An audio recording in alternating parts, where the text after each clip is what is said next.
I love my Gin Falcon, but there's one thing I'm going to change about it to make it near perfect. So the Gin Falcon has this thing called a wingtip brake. It's not what you might be thinking. It's not tip steering or anything like that. It's something that I don't think you see on most wings. I'm not sure. Real quick, I want you guys to know that's not how the Gin Falcon wing is supposed to look.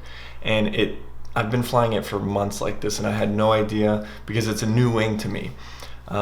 Basically, that bungee is supposed to be going through that metal ring on the backside of the riser, and I had no idea because it's new to me. I picked this wing up from the Gin offices themselves, incorrectly modified, and it's really not that big a deal. They just missed a tiny little detail.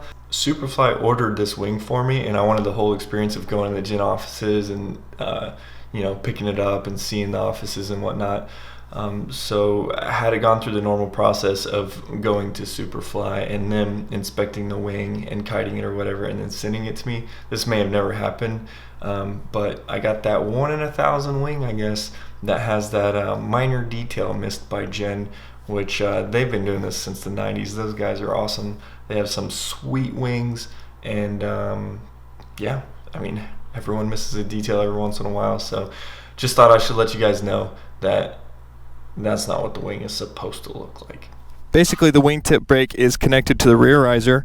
It's on a bungee, just a single string that goes all the way out to the wingtip, the backside of the wingtip. And you can use it on things like cross countries and whatnot. Just grab the bungee and pull, and it's just another way to turn. But I don't really need that when I have tip steering, and I can leave my brakes stowed and pull on the tip steering. And one big reason I really don't like it is because if you don't grab this brake the right way, it's actually going to cause problems when you're doing a reverse and have to turn around. So if I grab the brake like this, where the wingtip brake is behind it, or I guess in front of it, everything's going to be fine. But if something slips my mind and this guy just happens to be over there, which is kind of hard to see, I mean, everything looks normal here, and I grab the brake, now this wingtip brake is going to be super loose. And if when I bring up the wing and I go to reverse or turn around, it's going to have a high potential to snag on my GoPro or my microphone or even just anything on a regular helmet. Oh. Oh no. Alright, we got it stuck on the wingtip brake. So it is pulling that way. Frick. I can't stand this wingtip brake, man. That is the downfall of this wing, is that wingtip brake. Look how low that is hanging. I just can't turn that way.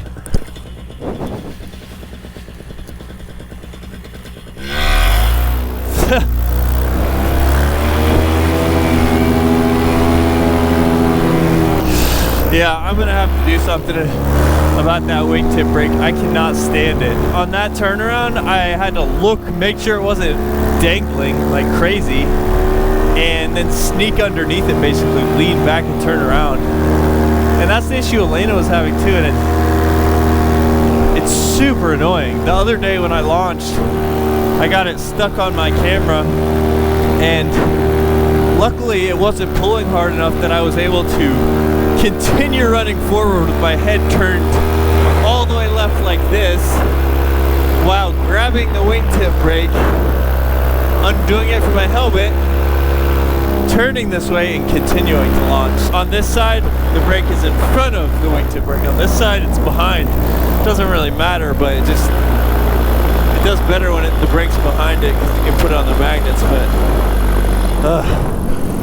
annoying.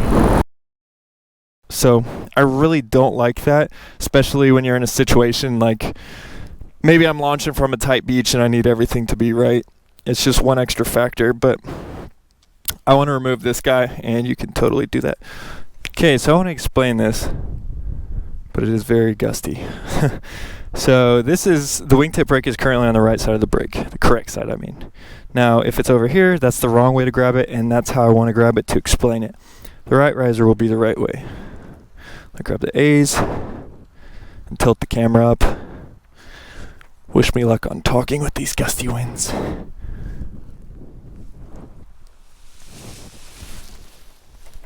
Okay, so if you look at this right side, the wingtip brake is sagging a lot.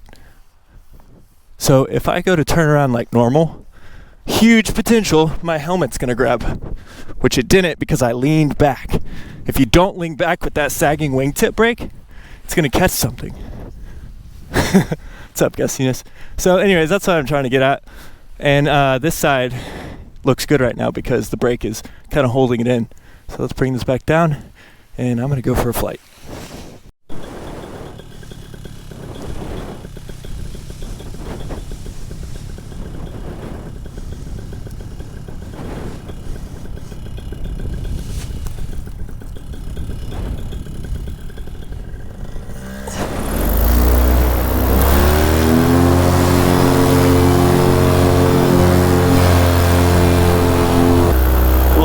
Teleport back to the room or wherever I do it, and we'll get rid of these wingtip brakes right here.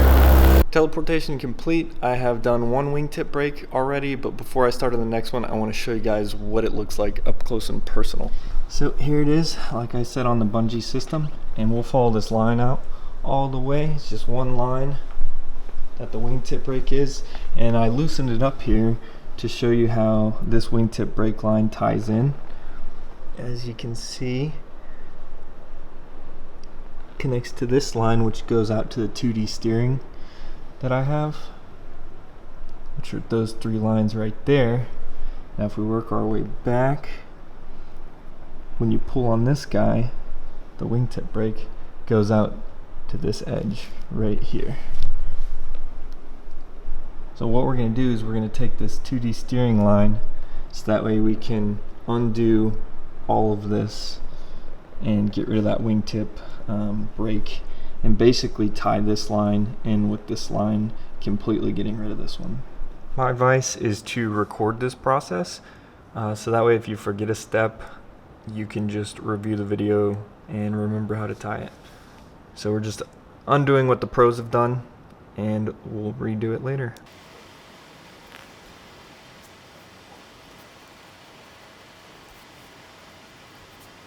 And you can see these two black marks. They mark where the lines are inside of this metal hole in the brake handle. And you can also see that there's a bend in these lines, and that will help when you pull the tip steering back through to kind of seat it up against this, like so. Kind of stops due to those bends. So now just make sure you have the tip steering line and just pull that one through.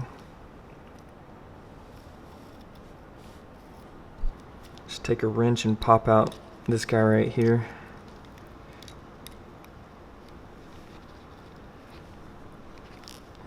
Kind of helps to keep this from turning and lines from moving, I guess.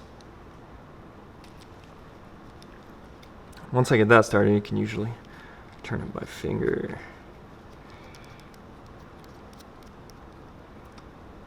And take this guy out. And I'm just going to go ahead and remove this malleon. Kind of a pain to remove compared to the other side. I had to pull out the pliers, but there you go. I just throw it back on here, and I just recommend saving this, because if you sell this wing or something, maybe the next person wants the wingtip brake, or maybe they'll want to try it out. Next step is to remove this bad guy. Now that the wingtip brake is disconnected, we can pull it all the way up through here and get rid of it. Just pull it through the loop. Malleon will fit.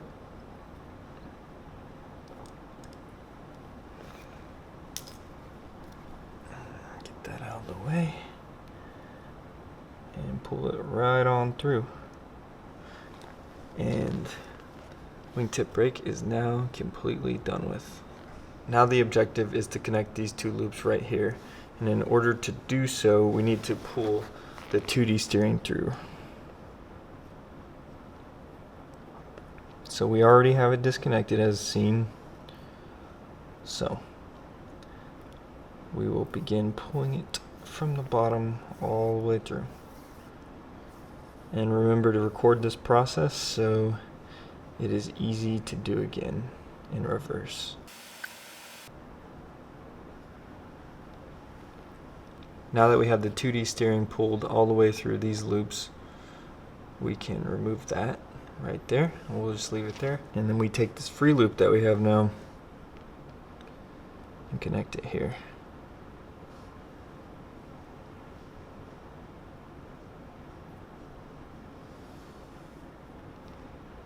You feed the top two through the bottom, and then you take the bottom of your 2D steering line and feed it back through those top two.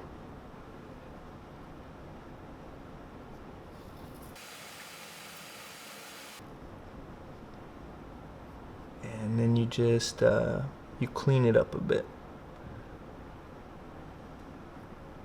Right now it looks kind of twisted and funny.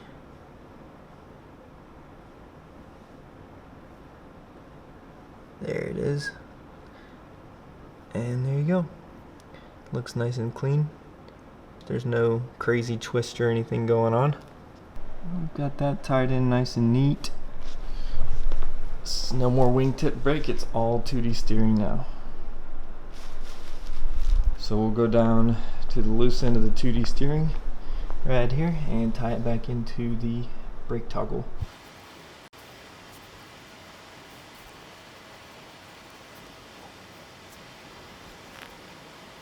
All done with the modification. Thank you, Chris Santacroce, for sending the wing at Superfly. 4 Winds, setting it all up and whatnot. And I also asked Matt Minyard for some tips on removing the wingtip brake and if he's done it before. So thank you, Matt. Next step, fly this thing. Let's go do it. Teleport out to the field again, another field. It's 8 in the morning. It's actually pretty darn windy. Gosh, that windsock's sticking straight out, and you can see that smokestack over there is not going up at all. Might be able to Cobra this guy, but I haven't kited it or anything since I made the modification. It's good that it's kind of windy, because that's the best test of the wingtip brake, is it getting caught on things on my helmet.